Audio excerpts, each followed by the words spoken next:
Τι είναι αυτό? Ένα σφουργίτη.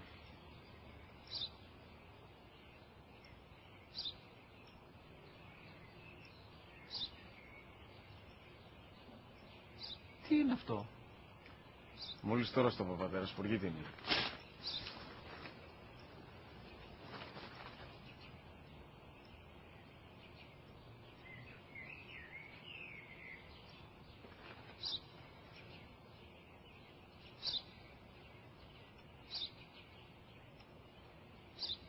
Τι είναι αυτό?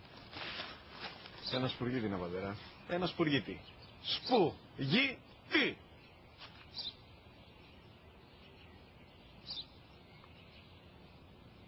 Τι είναι αυτό? Γιατί το κάνεις αυτό το πράγμα, μπορείς να μου πεις? Τόσες φορές σου είπα, είναι ένα σπουργίτη. Δεν το καταλαβαίνεις.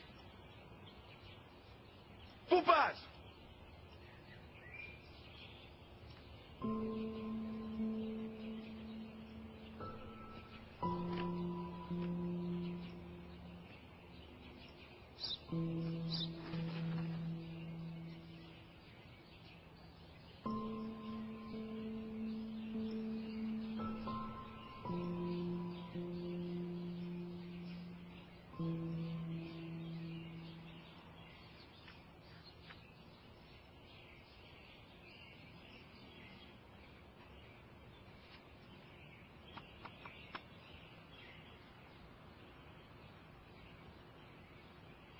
Δυνατά.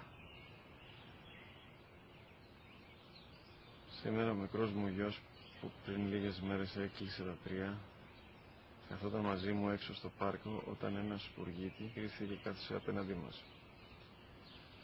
Ο γιος μου με ρώτησε 21 φορές τι ήταν αυτό και του απάντησα και τις 21 φορές ότι ήταν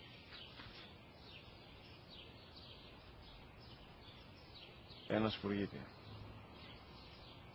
Αγκάλιασα τρυφερά και τις 21 φορές που μου έκανε την ίδια ερώτηση ξανά και ξανά,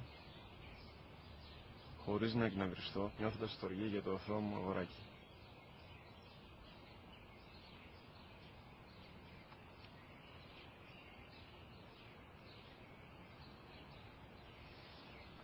وقضى